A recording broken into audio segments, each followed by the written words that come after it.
egaa hundumti keenya akkatti baanu beekna malee akkatti galu hin beeknu jechaadha. Maaliif yoo jettanii obboleettiin keenya kuni Saudi Arabiyaa keessatti akkuma namaa akkuma keenya tokko hojjetachuu baatee egaa sammuu ishee wallaalte ashama harka fuunee kabajamtootaaf hordoftoota kiyyaa bakka jirtanitti nageenyi waaqayyoo isiniif abaayyetu jirra jirtu ani jira galata waaqayyoo turtiin jiruuf jireenyi haalli qilleensaa maal fakkaata ana bira baay'ee gaariidha waaqayyoof haa galatu jireenyi turtiin isin bira maal fakkaata ana bira baay'ee gaariidha gooftaaf haa tolu. Egaa yaanna narraa dubbachuu barbaadu maal yoo jettanii obboleettiin keenya tokko akkuma dhageessanii obboleettiin keenya tokko Habibaa biratti baatee bu'aa turte jechaadha. Maaliif akkuma keenya akkuma namaa nan hojjetadha jettee gara Saudi Arabiyaa deemte gara Saudi Arabiyaa deemteeti sababa cinqatirraa kan ka'e yookiin immoo iyya madaamirraa kan ka'e sammuu ishee wallaalte edda sammuu ishee wallaalteeti immoo achi baasanii gara biiroo geessanii amma garuu biiroodha baddee jirti jechaadha. Mucayyoon kun gara biirootti baddee jirti. Warroonni Saudi Arabiyaa keessa jirtan adaraa keessa walii birmadhaa wal barbaadaa. Yoo wal barbaanne malee sammuu isaati kanatti cinqatii maadaamirraa kan ka'e wanta garaagaraarraa kan ka'e hirriba dhabuurraa kan ka'e ijoolleen keenya balaa kanaan saaxilamaa jiru. Nuti immoo warri xiqqoo haala mijataa keessa jiru warra haalli mijanneefin gaafa rakkin tokko obboleettii keenya tokko irra ga'u boru akka nurra ga'u baruu qabna. Hundumti keenya warreen golloraa Oromaa keessa jirru boru rakkinni mucayyoo kanarra ga'e anarra ga'uu danda'a. Burunni isaan rakkisee na rakkisuu danda'a jennee akka mataa keenyatti yaaduu qabna jechaadha. Warroonni Saudi Arabiyaa keessa jirtan batalaa adaraa keessan obboloota koo wal barbaadu wal hin dagatina. Baay'een keenyatu wal dagata jechaadha. Wal fuunee baanee kan wal gannu baay'ee keenyatu jira. Akkasuma immoo dhaamsan obboloota koo beerutiif dhaamu yoo jiraate isinillee akkasuma gaafa rakkinni tokko dhufee wal hin dagatina. Ganamallee yeroo kaatan yoo ganama yeroo kaatan illee isinitti barfata ta'eeti yeroodhuma teessanii misaa keessan nyaattan yeroodhuma teessanii qursii keessan nyaattan waliin dagatina wal gaafadhaa wal barbaada. Maaliif yoo nuti wal gaafannu nuti wal barbaanne malee namni nu barbaadu kan namni nu barbaadu yoo jiraate dhuguma isinitti muuftaanaan baay'ee natti dhagahame. Yeroo obboleettiin boos baay'ee tokko natti dhagahame osoo obboleettii koo ta'ee osoo fira koo ta'ee na jechisiise baay'ee jechaadha. Maaliif nuti yeroo kan barbaadamna yoo jettani dhuguma isinitti muuftaanaan obboleessa keessa ta'e haadha keessa ta'e abbaa keessa ta'e hiriyaa keessa ta'e abbaa manaa keessa ta'e kan si barbaadu gaafa mindaan kee dhufe gaafa guyyaa 30 taate gaafa guyyaa tokko haa nagaa jirta kan nu jedhu bichaatu guutee jira jechaadha. Maaliif yoo jettani gaafa nuti mataa dhukkubsannee gaafa sammuu keenyaatti dhiphinarraa kan ka'e baay'een namoota uffata gatanii kan fiigaa jirantu jira. Amma torbee darbe keessa mucayyoon tokko Kwaatar keessa kan sammuu ishee wallaaltee garatti goortu wallaaltee surma sammuu ishee wallaaltee bakkuma kilaasii maciiftutti kan guyyaa 3 turtee amma garuu xiqqoo kan itti wayyooftee jirti jechaadha. Maalirraa kan ka'e cinqatirraa kan ka'e bor maaliin ta'a har'a akkas naan jettee borummoo maal lagooti maalan ta'a bor maalan hojjedhaa maaliin natti kaati jedhanii warroon cinqanamanii hirriba malee bulan baay'ee isaaniitu jira. Warreen sa'aatii 24 hojjetan baay'ee isaaniitu jira. Kanarraan kan ka'e ijoolleen keenya shamarranii gola ormaa keessatti maraachaa jiru.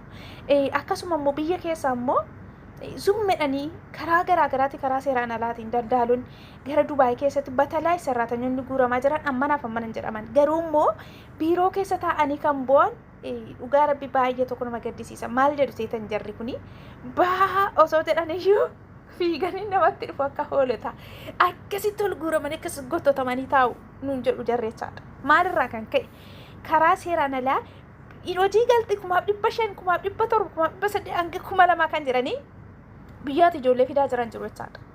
Maaliif sobaan jechaadha. Waan sobaa dalagurra waan sobaa irraa birrii nyaachuurra dhugaadhaan hojjennee birri tokko yoo arganne isa kanatu caala. Adaraa keessan batalaa kan isiniin jedhu Saudi Arabiyaa keessas gara Dubaay hin dhufiina. Beirut keessas Joordaan keessas bakka kamii gara Dubaay hin dhufiina. Ijoolleen Dubaay keessa jiran rakkachaa jiru hojii dhabanii baay'een isaanii baay'een keessan hin beektu jechaadha. Botaa tursiisaa ta'anii kan botaa ijaasaa ta'anii kan boon baay'ee isaaniitu jiru jechaadha. Mucayyoon tokko edda gara Itoophiyaatti dhuftee iddoon ani jiru kana guyyaa 3 dhuftee na bira bultee deemte jechaadha. Har'a garuu ji'a 4 fixxe ji'a 5 faa qabachaa jirti. 5 saantimii tokko ton dalagatiin imimmaa shibuus teessee bu'aa jirti. Zummedhanii hojii qabdaa hojiin hin jira jedhanii achiitii fidanii gaafa isaan sarraatanyonni dhufanii as ga'anoo taa'ee carraa kee eeggadhu carraan sii dhufa. Taa'ee eeggadhu ina rifatiin hin dhufa jedhanii kan teessisanii akkasitti ijoolleen baay'ee ta'anii bu'an baay'eetu jira. Isin immoo Beerut keessa teessan obboleettii koo addasii fiduufani jettanii asuma TikTok irraa nama argitaniidhaaf obboleettii keessan hin gurgurinaa, obboleessa keessan hin gurgurinaa. Kanarraan kan ka'e obboloonni keenya baay'een maraachaa jiru. Obboloonni keenya baay'een ba'anii karaatti hafaa jiru.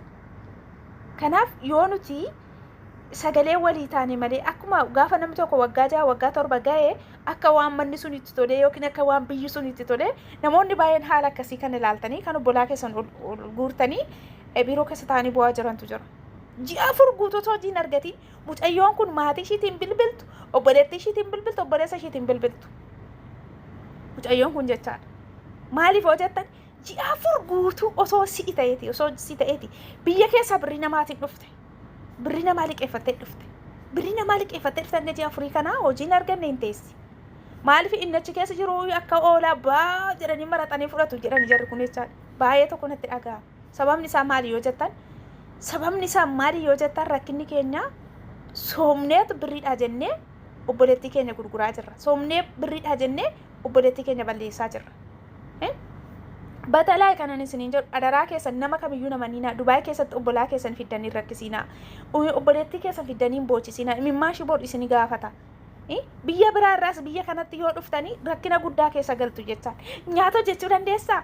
Afaan kee maalidha? Maaloo taate jedhanii si ammanaa caqqoochaadha.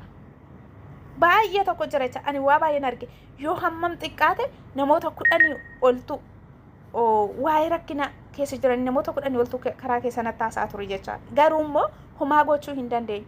Gaafa biyyaa dhufan garuu maal jedhanii fidu hojiin hin jira hanga 500tti nyaata dandeessa yoo ta'e 500 nyaata hin dandeessu yoo ta'e 300 kanaan hin hojjeta jedhanii gara biyyaatti fidu. Gaafa gara biyyaatti dhufte yoo gaafa gara biyyaatti dhufte gaafa gara biyyaatti dhufte rakkinni tokko irra ga'e namni ani si jira yookiin immoo ani si bukkeen jira namni shiidhaan jedhu hin jiru. Maalirraa kan ka'edha kun? Maalirraa kan ka'edha? Wallaalummaa keenyarraa kan ka'edha. Karaa seera qabeessaan yoo xumurannee dhumne yoo rakkinni tokko nurra ga'e illee itti gaafatamaa kan biiroon itti gaafatamaa qabu yoo ta'e okee haa ta'u akka kanatti jechaadha. Ijoollee bar biyya keessattis hojjetamanii jijjiiramuun hin danda'ama bar. Amma biyya kana keessatti yoo 20 30 40 arganna ta'eeti biyya keenya keessattis ji'atti yoo hammam xiqqaate 20 30 hin dhabnu bar seeraan hojjenne taanaan garuu immoo asittis akkuma nama dhagaa falaxuutti dhagaa ol fuunee madooshaan hin falanne malee sa'aatii 24 guutuu ol baanee gadi baanee achi deebinee as deebinee humnaa ol hojjetaa oolla. Dhiirri hojjetuu hin dandeenye hojjetaa oolla.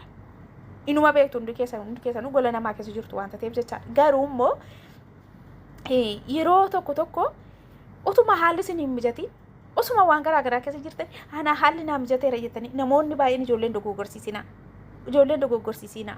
Dhugumaan isinitti hima. Maaliif biyya keessa taa'anii qansiraa isaanii yoo hojjetatanii galanii buna siinii tokko dhuganii nagaa isaaniitti rafanii ganama nagaa isaaniitti kaanii qansiraa barbaaddatanii hojjetataa wayya. Gollaa dhormaa jechaadha. Inni kaan baaseetu maali isin godha seetan. Osoo isin hojjettu kan maallaqa dhowwatte, osoo isin hojjettu kan nyaata dhowwatte, tirraa fi ijoollee ishii nyaattu kan kennitu baay'eetu jira jechaadha. Baay'ee isaaniin beekan jechaadha. Baay'ee isaaniin beekan. Torbee lamaan darbii keessa mucayyoon tokko maal jette seeta yoo ani oduu faan odeessuu dadhabee nyaata naan kennitu jette. Sa'aatii 24 guutuu jettee naasofti yoo inni faana naasofte nyaata naan kennitu jette. Ani immoo dandee amala haasa'aa hin qabu amala hojii malee jette. Bakka gaafa ani faana naasofne sun bettee mana cufti yoo har'a guyyaa kana mimmaan koo hin buune ta'eeti ishiin nagaan qabdu jette. Maaliif wantoota kanatu jira. Kanaaf adaraa keessan obboloota koo cinqatirraa kan ka'e sammuun ijoollonni baay'ee maraachaa jiru. Cinqatirraa kan ka'e dhiphinarraa kan ka'e ijoolleen baay'ee waan hin taane keessa galaa jiru. Adaraa keessan obboloota koo of eeggannoo godhaa. Yoo haalli illee isin hin mijanne ta'e nagaa keenya yoo gara biyyaatti galle waan baay'ee argachuu dandeenya. Waan baay'ee buusuu dandeenya. Du'a keessaa baru maan argatanii bari ijoollee.